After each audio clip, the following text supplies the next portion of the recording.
Assalamualaikum warahmatullahi wabarakatuh.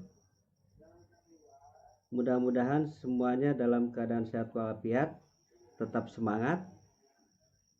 Saya Wawan Sutrisna.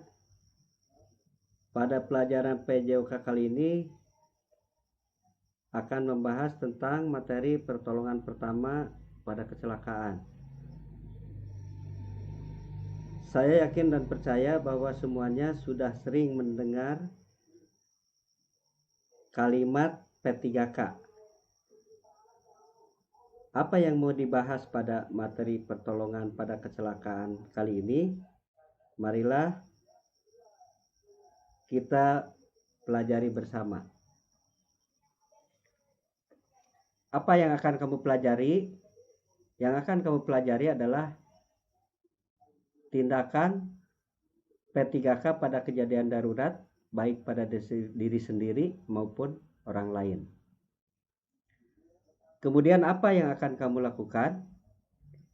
Yang bisa kamu lakukan pertama kali adalah berusaha untuk memperkecil akibat dari kecelakaan tersebut. Nah, itulah yang dinamakan pertolongan pertama pada kecelakaan atau P3K. Pengertian P3K adalah pertolongan sementara yang diberikan kepada seseorang yang menderita sakit atau kecelakaan sebelum mendapat pertolongan dari tenaga medis atau dokter, yang sifatnya memberikan perasaan tenang kepada korban serta mencegah atau mengurangi rasa takut. Dan yang terpenting adalah mengurangi risiko bahaya yang lebih besar yang ditimbulkan akibat kecelakaan tersebut atau terhindar dari kematian. Tujuan P3K. Apa tujuan P3K? Adalah menolong korban kecelakaan yang masih hidup supaya terhindar dari bahaya maut sebelum tenaga medis datang. Tindakan apa yang harus dilakukan? Yang pertama, memanggil orang dewasa yang ada di sekitar kejadian bila memungkinkan. Yang kedua, panggillah dokter atau petugas medis secepat mungkin. Yang ketiga, hentikan pendarahan pada luka korban. Prinsip-prinsip P3K.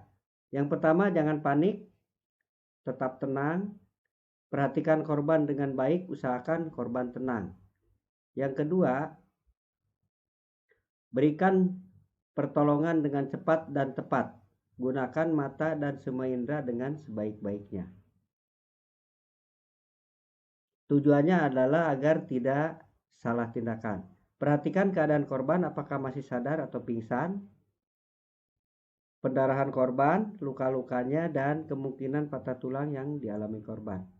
Periksa pernapasan korban dan denyut nadinya.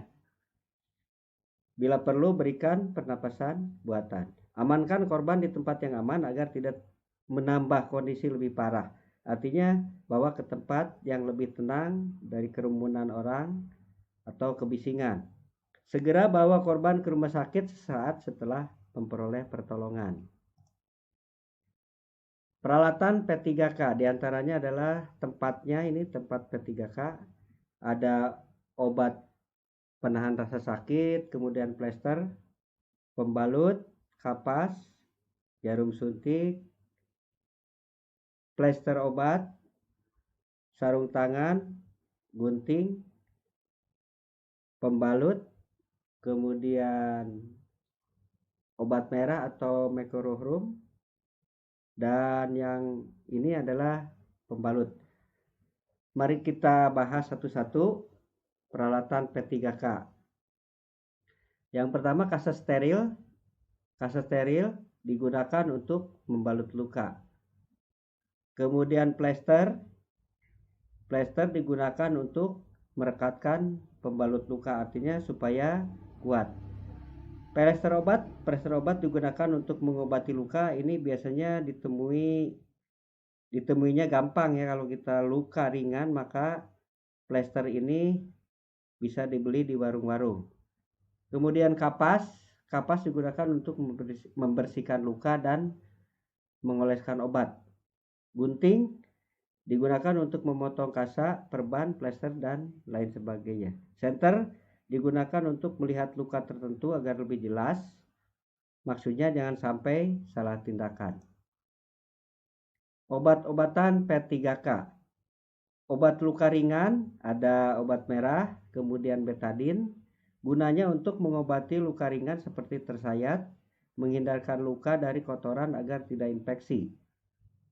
Obat pencuci luka ada burwater, alkohol 7%, 70%, ripanol. Ini alkohol, ini ripanol, ini burwater. Fungsinya adalah mempercepat penyembuhan pada luka yang ringan seperti tersayat benda tajam dan menghindarkan luka dari kotoran agar tidak terinfeksi. Obat luka bakar ada bioplankton, ada salep minyak ikan, dan lidah buaya. Fungsinya untuk mempercepat penyembuhan pada luka bakar. Kecelakaan yang sering terjadi. Yang pertama adalah pendarahan. Pendarahan itu dibagi 3. 1 atau A melalui arteri, B melalui pena atau pembuluh darah balik, C melalui kapiler atau pembuluh darah rambut. Pendarahan arteri.